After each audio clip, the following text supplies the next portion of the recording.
One victory just destroyed everything.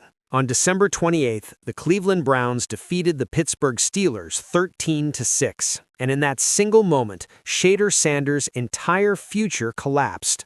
Not over weeks, not over months, 72 hours. That's how long it took for the Browns' draft position to plummet from number 2 to number 6, for mock drafts to flip from selecting offensive tackles to protect Sanders to trading up for Fernando Mendoza or Dante Moore to replace him, for media insiders to declare his job security is hanging by a thread heading into the new year. This isn't speculation about what might happen next season. This is happening right now in real time as we enter 2026. The Browns beat their biggest rival, celebrated a rare win, and simultaneously triggered a cascade of events that put their rookie quarterback's career on the brink of ending before it truly began. Welcome to the most shocking 72 hours in recent NFL history, where one win might have cost Shedeur Sanders everything he's been fighting for since the moment he fell to the 5th round. Let's start with Christmas Day, December 25th, 2025. Shedeur Sanders is the starting quarterback for the Cleveland Browns, with 2 games remaining in the season. The Browns sit at 3 wins in 12 losses, holding the 2nd overall pick in the 2026 NFL Draft, according to most projections. ESPN has Cleveland with nearly 20% odds at landing the 1st overall pick. Mock drafts from Mel Kiper Jr., Daniel Jeremiah, and multiple other draft analysts all show the Browns selecting offensive tackle Josh Fano from Utah or edge rusher Arvell Reese from Ohio State to protect and support their young quarterback. The narrative heading into the final 2 weeks is clear. The Browns will surround Sanders with talent. They'll build around him. They'll give him the weapons and protection he desperately needs. On that same Christmas Day, Yahoo Sports publishes an article with a headline that sends shockwaves through Cleveland. Quote, "Cleveland Browns QB future tightens as Shedeur Sanders' momentum grows." The article describes Sanders as sitting squarely at the center of a franchise-defining crossroads. Browns insider Kay Cabot is quoted saying Sanders brings a Tim Tebow-ish effect or a Johnny Manziel effect when the circus came to town, calling it the reality the organization cannot ignore. The article notes that once Sanders was projected as a 1st-round pick, but slid to the 5th round because teams hesitated to carry him as a backup, wary of the attention that would follow if he wasn't playing. And now that same concern has resurfaced in Cleveland as the Browns balance on-field evaluation with organizational stability.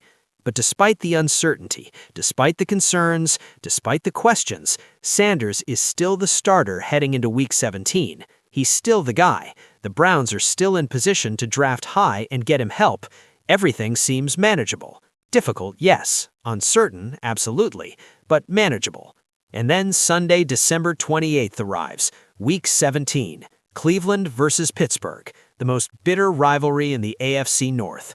Rain and wind battering Huntington Bank Field, a defensive slugfest where points are at a premium and field position matters more than explosive plays. Shedeur Sanders takes the field knowing this game matters. Not for playoff implications, the Browns are long eliminated from postseason contention, but for his future, for his evaluation, for proving he can win games when everything is on the line. The 1st quarter begins, and Sanders looks sharp. He hits Cedric Tillman on the left side for a 42-yard gain, putting Cleveland deep into Pittsburgh territory. A few plays later, Sanders floats a perfect pass to rookie tight end Harold Fannin Jr. for a 28-yard touchdown. The Browns lead 10-0. The home crowd is energized. This is exactly what Sanders needed, a strong start against a playoff-bound divisional rival. But then the game turns into a defensive battle. Pittsburgh's defense, led by legendary head coach Mike Tomlin, who was 27-6 against rookie quarterbacks in his career, starts dialing up pressure. Sanders completes 17 of 23 passes for 186 yards and 1 touchdown, but he also throws 2 interceptions. The second half becomes a grind. The Browns' offense sputters. Sanders is unable to generate explosive plays after Fannin leaves the game with a groin injury. The passing attack stalls. Cleveland's defense takes over, holding Pittsburgh to just 6 points. Final score, Browns 13, Steelers 6. The Browns' 4th win of the season. Sanders becomes the only Browns quarterback this year with more than one victory as a starter, surpassing what veteran Joe Flacco and fellow rookie Dylan Gabriel accomplished.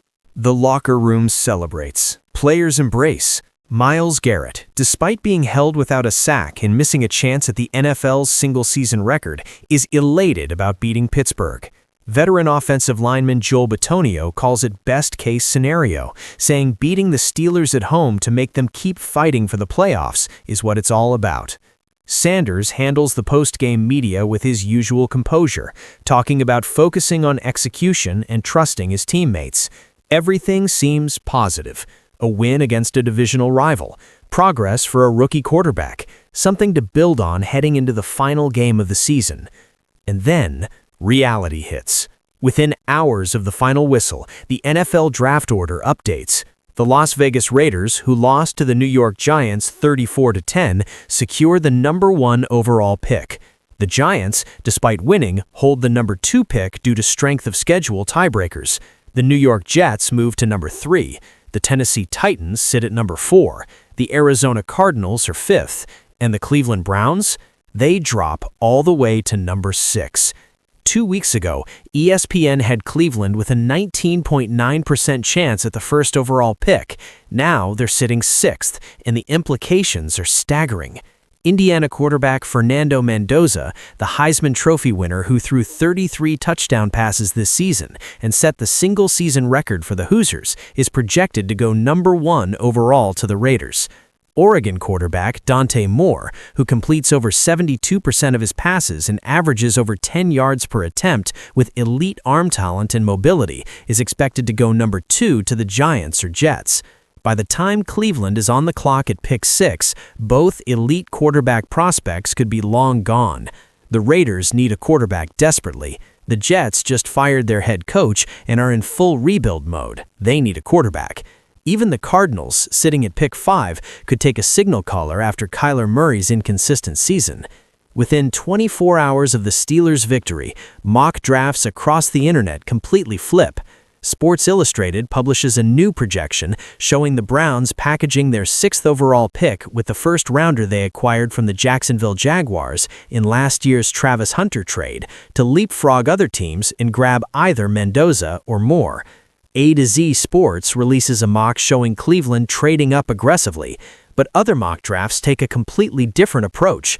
CBS Sports' Ryan Wilson publishes his latest projection showing the Browns out of quarterback range entirely, selecting wide receiver Jordan Tyson from Arizona State at pick 6 and offensive tackle Caleb Lomu from Utah with their second first-rounder. Dogs by Nature, the popular Browns fan site, runs multiple mock drafts showing Cleveland trading down, adding more picks, and building around Sanders rather than replacing him. The chaos is immediate, the debate is fierce, and Shedeur Sanders is caught directly in the middle of it, watching his future being decided by forces completely beyond his control. On Monday, December 30th, just 2 days after the Steelers' victory, Browns Nation publishes an article with a devastating headline. Quote, Shedeur Sanders given major update on future as Browns QB. The article quotes Mary Kay Cabot saying, when the Browns know their draft spot and who's coming out, they'll factor those into the debate over whether or not to move forward with Sanders as their QB1 for 2026. The decision will largely come down to whether the Browns believe Sanders has more upside than one of the draft picks. It will be impossible to know for sure if he can be their QB of the future on a 7-game sample size. Even if he plays well in Cincinnati, it will still be difficult to determine if he'll be a playoff-caliber quarterback over the next few years. Read those words carefully. Impossible to know. Difficult to determine.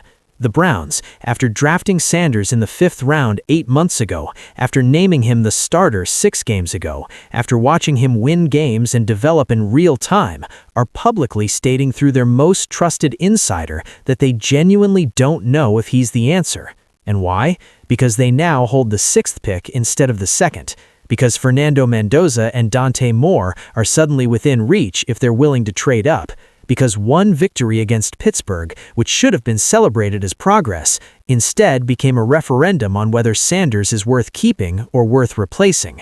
The fire grows hotter when you look at Sanders' recent performances leading up to this moment. On December 14th, just 2 weeks before the Steelers game, Sanders faced the Chicago Bears at Soldier Field, and he had easily the worst game of his young career.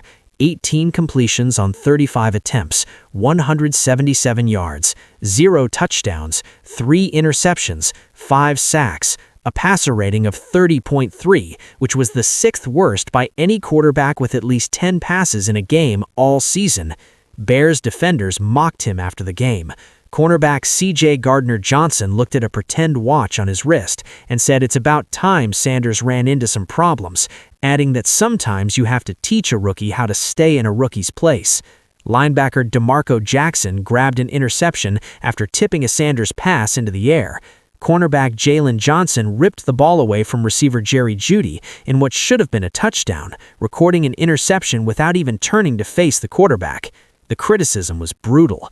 Analysts questioned his decision-making. Fans wondered if the hype was overblown.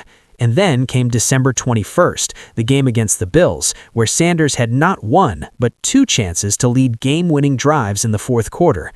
On the first opportunity, he took a blindside sack on 4th and 2 in his own territory, killing the drive. On the second opportunity, he took another ill-timed sack and then committed intentional grounding just outside the end zone while trying to avoid yet another sack.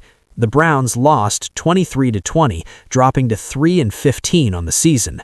Yahoo Sports ran a headline saying Sanders had a chance to make a big case for himself as the Browns' starting quarterback beyond this season, but instead the questions will persist as much as ever. So when Sanders steps onto the field against Pittsburgh on December 28th, he's already under immense pressure, already facing criticism, already dealing with questions about whether he holds the ball too long, whether he can make quick decisions under pressure, whether he has the awareness to avoid catastrophic mistakes. And while he doesn't have a spectacular game against the Steelers, he also doesn't implode. He manages the game, he makes enough plays, he leads his team to victory. By every reasonable standard, he does exactly what a developing rookie quarterback should do in a difficult weather game against a playoff-bound opponent with one of the best defensive coaching minds in NFL history. But reasonable standards don't apply when your team's draft position hangs in the balance. Reasonable standards don't apply when the Browns could potentially have access to a Heisman Trophy winner if they're willing to trade up. Reasonable standards don't apply when Kay Cabot, who has covered this team for decades and has more insider access than almost any reporter in football, is openly discussing on podcasts whether the Browns can even afford to keep Sanders as a backup if they draft a quarterback high because of the circus effect he brings. That exact phrase, circus effect, comparing Sanders to Tim Tebow and Johnny Manziel, 2 of the most polarizing figures in recent NFL history, both of whom flamed out spectacularly despite massive public followings. On December 31st, New Year's Eve, as the football world prepares to enter 2026, the Browns are facing 3 possible scenarios. Option 1, they package their 2 first-round picks, the 6th overall and the pick acquired from Jacksonville, currently slotted 27th or 28th, depending on playoff outcomes, and trade up to grab Fernando Mendoza or Dante Moore. This option means Shedeur Sanders gets traded or released. No team wants a high-profile backup who generates constant media questions. Sanders would likely be shipped to another rebuilding franchise, another dysfunctional organization, another impossible situation. He becomes Josh Rosen 2.0, the quarterback drafted 10th overall by Arizona, traded after 1 season to Miami, bounced around the league and out of football by age 25. Option 2. The Browns stay at pick 6 and use their selections to surround Sanders with talent. They draft offensive tackle Caleb Lomu to protect him. They select wide receiver Jordan Tyson or Carnell Tate from Ohio State to give him weapons. They add pieces to the offensive line with their 2nd first-rounder. They commit to building around Sanders and giving him a legitimate chance to develop in year 2. This option requires faith, it requires patience, it requires the Browns to believe that Sanders, despite ranking 37th or worse in nearly every advanced statistical category among qualifying quarterbacks, has the intangible qualities and upside to become a franchise player. Option 3, and perhaps the most complicated scenario, the Browns draft non-quarterback help but also bring back Deshaun Watson, who is healthy after his second Achilles surgery. They create competition. They make Sanders earn the starting job in training camp against Watson, against Dylan Gabriel, who is still on the roster, and potentially against a veteran free agent or trade acquisition like Kirk Cousins if the Atlanta Falcons make him available. This option kicks the can down the road. It delays the decision. It creates another year of quarterback controversy in a city that has endured more quarterback dysfunction than any franchise in modern NFL history. 39 different starting quarterbacks since the Browns returned to the league in 1999. One playoff victory in 26 years. That's the legacy Shedeur Sanders walked into.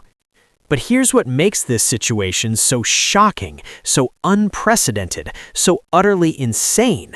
All of this chaos, all of this uncertainty, all of these life-altering decisions happened because the Browns won a football game they weren't expected to win on December 28th. That's it. One victory, one defensive slugfest in terrible weather against a divisional rival, and Shedeur Sanders' entire future was thrown into jeopardy overnight. Not because he played terribly, his stat line was pedestrian but acceptable for a rookie, 17 of 23 for 186 yards, 1 touchdown, 2 interceptions. Not spectacular, not disastrous, somewhere in the middle. Game manager numbers, exactly what you'd expect from a developing quarterback in difficult conditions.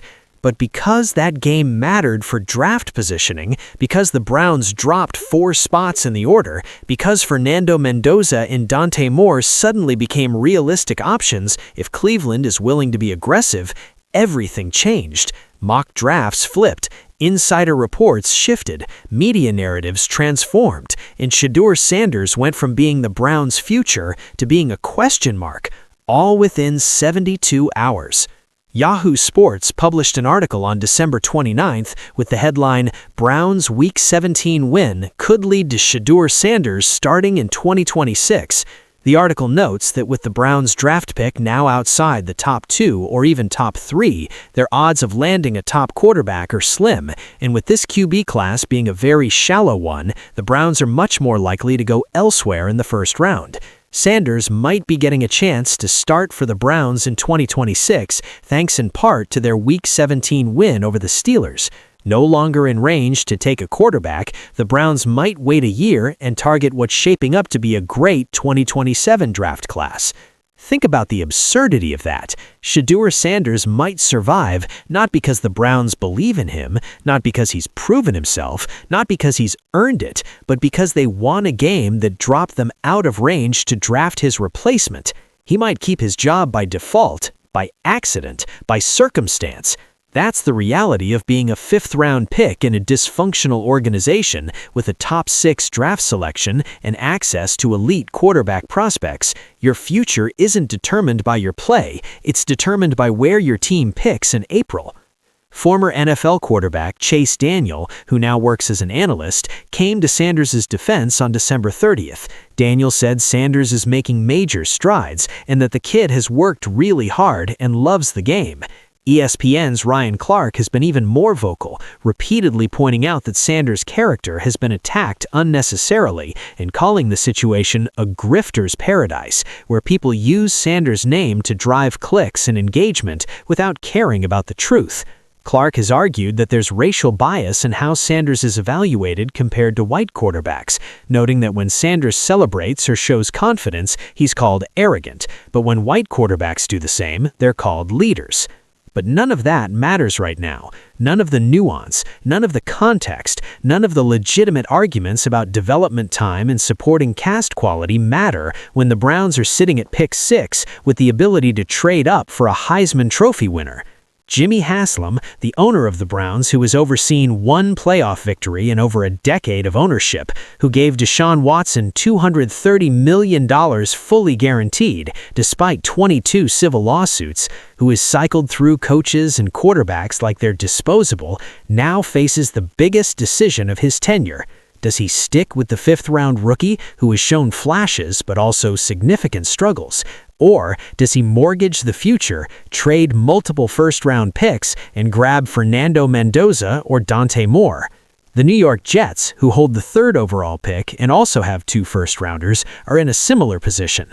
Multiple reports suggest they're targeting a quarterback. If the Jets package their picks and jump to number 1 or 2, that pushes Cleveland even further down the pecking order. The Athletics mock drafts shows the Jets potentially making an aggressive move. Fox News has Mendoza going first overall and Moore going second.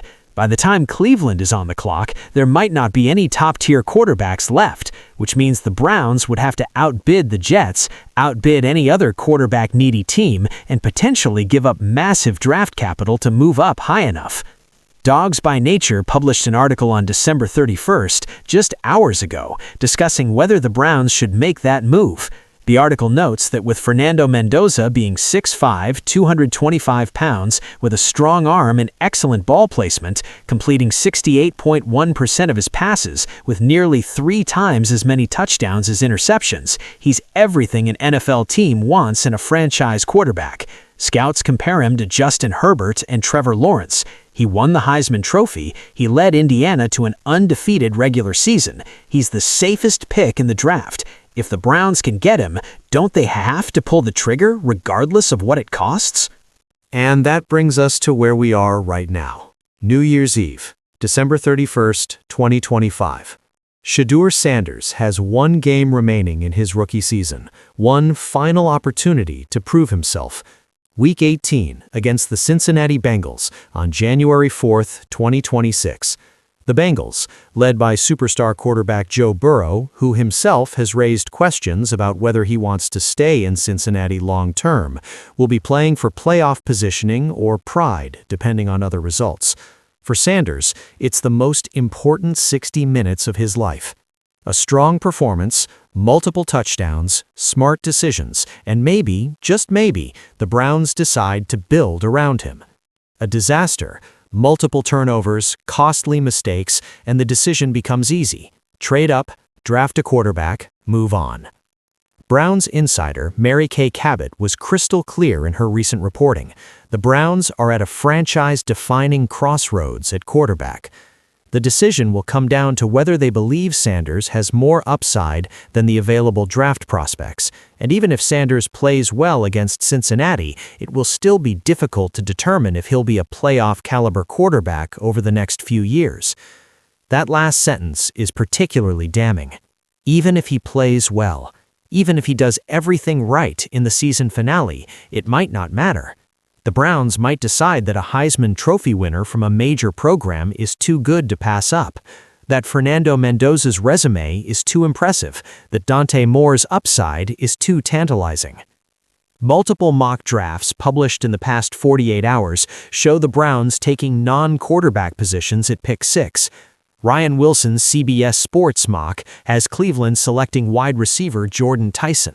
Fox Sports has the Browns taking offensive tackle prospects to protect Sanders. Dogs by Nature ran a scenario where Cleveland trades down, accumulates more picks, and goes all in on building around their current quarterbacks.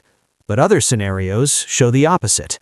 Sports Illustrated and A to Z Sports both project aggressive trade-up scenarios where the Browns package assets and grab a top quarterback. The truth is, nobody knows. Not the media, not the analysts, and based on Kay Cabot's reporting, maybe not even the Browns themselves. What we do know is this.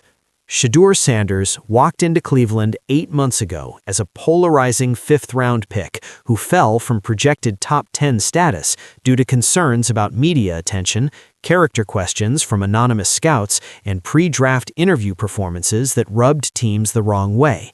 He spent the first half of the season as the 4th-string quarterback, buried behind Joe Flacco, Kenny Pickett, and Dylan Gabriel.